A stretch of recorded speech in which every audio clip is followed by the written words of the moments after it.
ایک 7 سال کی بچی بڑی روشن آنکھوں کے ساتھ جنگل کے اندھیرے راستے پر تنہا چل رہی تھی۔ چاندنی چاروں طرف پھیلی ہوئی تھی۔ اچانک جنگل کے درخت جگمگا اٹھے جیسے ان میں ہزاروں جگنو بستے ہوں۔ بچی حیرت سے انہیں دیکھنے لگی۔ پتھروں پر ایک پراسرار نشان روشن ہوا جو بچی کو آگے بڑھنے کا اشارہ دے رہا تھا۔ درختوں کے بیچ ایک سنہرا جادوئی دروازہ ظاہر ہوا۔ بچی کی آنکھیں حیرت سے کھل گئیں۔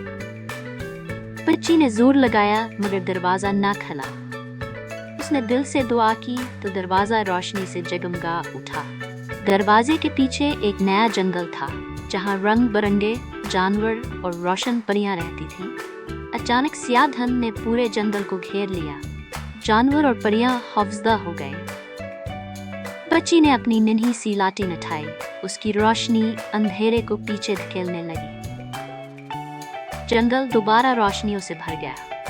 پریاں ناچنے لگیں اور جانور خوشی سے کھیلنے لگے۔ بچی گھر واپس لوٹی۔